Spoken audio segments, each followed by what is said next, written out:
My process with the goddess started when I was extremely young. It started after a series of transcendent experiences, and then really with the crisis of coming back into form, back into body, after having a very pure understanding, very young age, very innocent understanding of void, of luminosity, of everything is one beingness, and that beingness is fundamentally me. And so coming back into the goddess became a kind of a map of finding the concentration, understanding that the process of condensing into form is just as important as the coming up and out and away from form into the transcendent. So when we're taking body, when we're taking form, even when we wake up in the morning, that moment where we wake up and the story hasn't quite come in yet, the body has sense perception, but we're in a transition state, that is a condensation. That is a transition. In the Buddhist traditions, they might call that a bardo, this transition period, this period where you are moving from one essential being to another essential being, and sometimes from the expanded, limitless, into the formed, into the boundaried, into the complex. If we can track that as sacred, then we have a better understanding of the divine dance. And then we have a divine understanding within ourselves that we are the body of the goddess, that she is this form. And it is her greatest right and her greatest sovereignty, also her greatest joy, to take form. So much of the process of life is remembering that. It's remembering herself as herself and then giving her back to herself. That is what the spiritual process is when we enter into the path of the divine feminine. There is so much fear out there around this word possession, this concept of like a divinity coming into our body. We've equated it in these very patriarchal, very scary, very fear-based, very like, you'll be punished, you'll be injured, you're gonna ruin your chance of salvation. We've been really injured by this concept, but really when you look very deeply into tradition and sacred text, possession or deification, allowing the deity to become the form, allowing the deity to take body and then give herself back to herself or give himself back to himself, but on this map of beingness, that really is the entire path of embodiment. And it's what we're here as bodies to understand. And if that's something that we're rejecting because we're scared, because we think we're going to lose ourselves, I have to ask, what self do we think we're losing? Because there's so much suffering when we think we are this limited individual. Can't we be that and something bigger? Can we be the body of Earth? This body of Earth, which has an electromagnetic heartbeat that has pulsation, just like this body, the skin, has pulsation, has heartbeat. That's the understanding that we start to come into. And I'll be the first to admit that when I began having very powerful Kundalini experiences, Kundalini awakenings, and I was so young when it all started.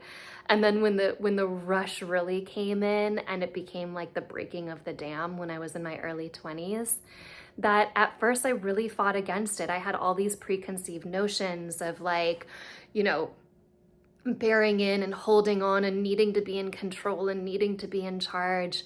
And there was a lot of fighting, there was a lot of heat, there was a lot of burning, kind of like a burning and a fraying into the edges. And the lesson again and again and again was actually a lesson of spaciousness, of graciousness, of the divinity of pulsation, noticing herself. And what is it in me that is scraping away, that is turning and turning deeper, that is allowing more and more of the space of this understanding. This understanding is always here. The understanding is actually the understanding of the heart. It is built into the heartbeat. We don't need to learn it. Nobody needs to teach it to us. It's innate to the breath, to the heartbeat. expand, contract, pause, expand, contract, pause. It's right there. But we fight against it, and with good reason. There's been a lot of fear associated with deification. But when we start to understand that deification is sacred, that the body is sacred, not just the body here, like this body, but also the body of everything, the body of this Mother Earth, the body of metal, the body of the cave, the body of liquid, of water, of salt. This is embodiment, and she's worthy of inhabiting, of being inhabited, and then of facing forward and understanding this is her, for her, back to her, because of her. And that is a life that is complete and full. It's not always pleasant. It's not always rainbows and butterflies. The divine feminine has never been always rainbows and butterflies. She has always been a warrior. Even in the earliest Sumerian texts, she is the warrior goddess. Sometimes she is the goddess that comes down to crush mountains. Sometimes she is the goddess that comes down that not just helps us move through death, move through childbirth. She is the one that we can propitiate to make that an easier process.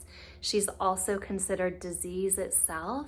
So like all of the transitions, everything that we move through, everything that becomes a doorway, everything that moves us from the one state to the other state, from the sleep to waking up, where we come into form, where we condense into form, from the waking up into daydream, into taking on thought forms and emotions, and then back into the body, back into the moment, the sensation against our skin. This is her, remembering herself, and she's always available to us. And the more that we understand that this body is the body of her, the more we're able to make love to life as the divine, both masculine and feminine pattern energy. It's not a gendered topic at all. It's really just a word that represents being alive. So what is it that we've denied in being alive? Why have we built fear structures around being alive, where now all of a sudden we're being punished for the divine coming into form, where the divine comes into form and then expresses that life? It's a special kind of tyranny that we bought into, and we've bought into it for so long. Over 3,000 years we've bought into this concept, depending where we are on earth, that we've even forgotten how to language the goddess. So a lot of times we take concepts, we take terms out of the patriarchy. It's the only language we have. Enlightenment, going to the light, transcendence, bliss. And we superimpose that on the feminine because we don't remember the language. But she's embodiment. She is divinity. She's divinity as form, in form, with form, and through form. She's curiosity. She's the quality of curiosity that touches everything, where the body, the heart, is the center of the circle, and the circle is the organization of all the sense organs that move out from the center like the rays of the mandala, and then come back to the center. So once we reclaim that, once we find the language, once we recall that she is language itself, that she is a language reality, she is a vibrational reality, she is breath, she is pulsation, she is word, she is the divine word. Once we understand that, then we claim form. Then we understand who we are. Then we feel how whole and complete we are. Until then, we might believe, I'm not worthy of love. We might believe, you're too much, you better simmer down. That's a big one for me. I was, for most of my life, following that very specific internal voice that said, girl, you're too much. You're just too much. And you can only be loved if you're less you. Be less you. But that voice is the voice of the patriarchy coming in and colonizing life. But when life expresses itself, how could it possibly be too much? It's whole and complete. It's worthy of love. It's exactly a lot, but it's exactly a lot with just the right ingredients of too muchness, of enough-ness. And that is the reclaiming of the self. And it's where we are today. It's our right.